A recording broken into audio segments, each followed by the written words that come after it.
Hello Internet, I'm Boladi and today I'm going to install a StorJ node on TrueNAS scale. So I've been hosting StorJ in Ubuntu and it's been fine, but hard drives die. They all die. And when they die, it's a problem. In Ubuntu, Prometheus is pretty good for reporting and notifications, but it's not a super simple setup. In practice, what I've been doing is just waiting for a hard drive to die and then it shows up as missing or some kind of an error.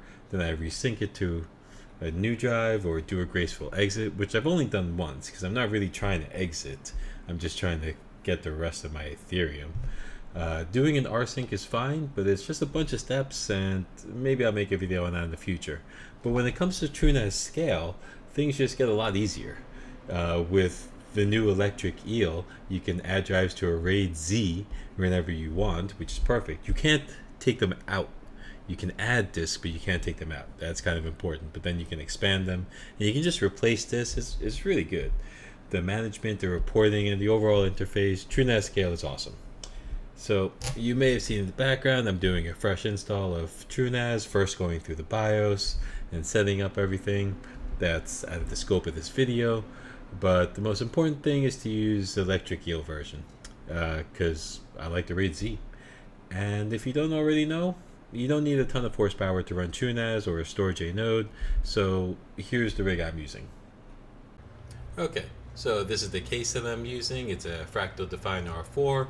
Fractal makes pretty good cases. You can see it's not like a modern aquarium style with a glass on the side, but it does have all 140 millimeter fans. And when you're looking for a computer to do StorJ on, you just really anything that does USB 3 in my book is pretty okay. You can see this has just basic I/O. It doesn't have any USB-C or anything, but the front opens up. So you got two 5.25-inch drives, 240 millimeter fans, which are powered by Molex, and then that Molex power is adjustable through this voltage control to put them at different speeds, which is pretty cool. And you can see, you saw a little bit that it's got this anti-vibration kind of padding, which I like. This is the inside. So you can see it's got a lot of drive bays. It's got like 8 on the side that are already built in. And it came with an i3, but I changed it for an i7 for 770S just because it has a lower power and it's a little bit more efficient. I kept the stock fan on it. The motherboard, Asus Z97 Pro Gamer. It's a little bit old, but it's got an M.2.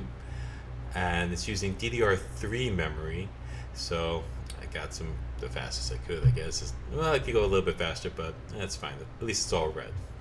It all runs off the Z79 chip, and it's got some SATA Express along with the SATA ports, which is cool. But it doesn't have enough SATA ports for me, so I just added one of these add-in cards. They're pretty cheap and pretty plug and play. Most of these, just pay attention to the PCI gen to make sure that you're running the right ones. This one is the PCI Gen 3, and I think only the main slot does PCI Gen 3, so I'm going to put it in there. Well, and those are the sound dampeners I was talking about. So I may switch those out for some 140 millimeter fans later on, but it's cool that it has this sound dampening foam all around. It's even on the side of the case, which I like. It's nice. Okay, logging into TrueNAS scale for the first time using the IP we got when we installed it. And our system is just an iCore 4th gen, but that's enough. You'll see it does it pretty fast. Our 32 gigs of RAM and storage. Nothing is showing up, but no pools, but all of our disks are here. I took out some disks from before, but this is all we need right now. Here is where you should really start. This is the official StorJ deployment TrueNAS white paper how to install it page. So you can go through the prereqs here at the official site, but it's really not a lot. You just need like 1 core per process. Don't use hardware RAID. Software RAID like TrueNAS scale, perfectly okay. And if you're paying internet by the gig, don't do StorJ. It gives a brief overview of everything before it goes into detail. And here they are, one by one. You're getting a wallet address, I'm going to skip this, but I do what StorJ recommends, and I'm using MetaMask. Either way, you're going to get your address and throw it into Notepad because we're going to use it in just a little bit. Get an authentication token, click on the link, go in, put in your email address. Boom. Not a robot. Continue. Copy this. Alright, we're going to use that too. Good. Next, configure the router and the firewall. Now, let me give you a pro tip for this. Sometimes, depending on your ISP, you might have to use an app. You might have to go in and tell the ISP that you want some ports opened. I had this problem when I was using Xfinity, and I couldn't figure out what was going on. But we're going to put in all the ports for both protocols.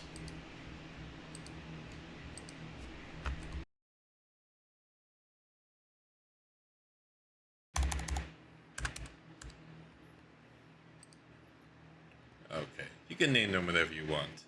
But now our ports are forwarded. Next is creating a DDNS host name. Use something like NoIP. You can get a free one if you update every 3 months. I've already got mine set to hostzilla.ddns.net. Okay, next, here's the real stuff, creating some StorJ databases. I don't like this picture because it says dataset generic, but we are going to use apps. Okay, so let's start making our data sets. But wait, we don't have anywhere to put the data sets because we have no pools. We're going to create a pool, call it whatever you want, calling it StorJ0. Next, throwing it onto our 2 terabyte. Next. Create pool.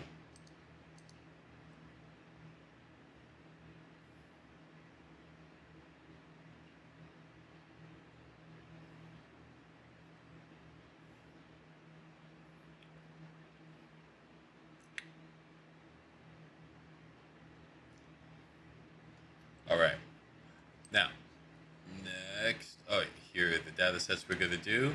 Let's go to data sets, in our pool, add a data set, storage node is set to do, data set apps is set to do, saving that. Now inside here, we're going to add 2 more, like it says, identity, data set, apps, and then pool list. Then still inside this data set, let me the next. The other one, data, apps, save. Turn to pool list. We don't need to do the ACL at all. And it says you can do it later, but you really don't need to do it. Next is installing the actual app. But when we go to our apps here, our app service is stopped because we don't have a pool. And we shouldn't use the pool that we put the data on. But that is why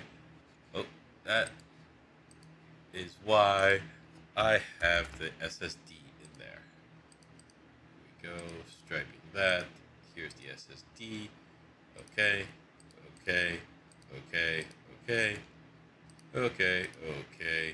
Create pool. Alright. Now we can use that SSD for the apps. Great.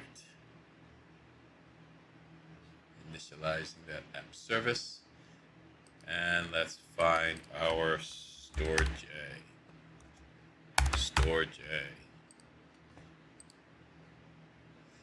Leave that. It's a 2 terabyte, so we're gonna throw it 1800. Don't use all of it, obviously. Here we have all of our information already saved. Nice and ready to go. Put in your email address.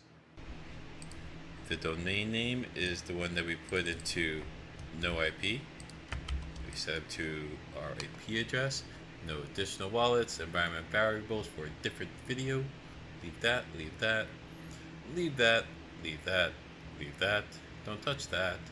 And then storage. Here we're going to change it to a host path. Here's where you can enable the ACL, but you don't need to do any of that. And it even tells you that you don't have to do it. You can go through here, it tells you just to put in all the stuff like we've been doing. Environmental variables, a different video. Leave all that. And yeah, you could put in some ACL, but why? It tells you don't need it. Anyway, going back, here's storage data. We're gonna do it by the host path, and we're gonna. Oh wait, the identity. We gotta point it to the identity data set that we made. Then the data set goes here. Nothing. All right.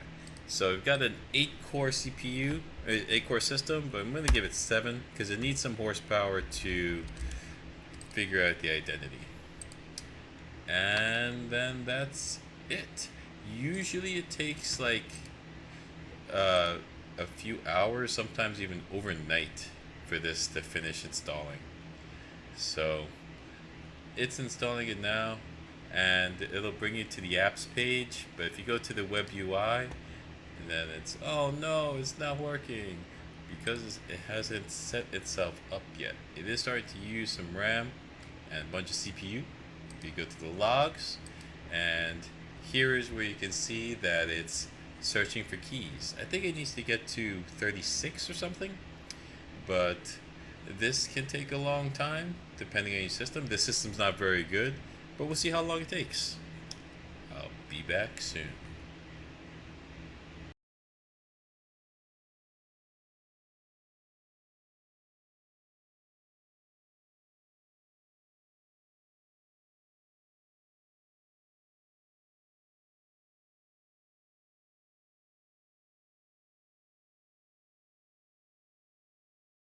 Okay, that was really fast.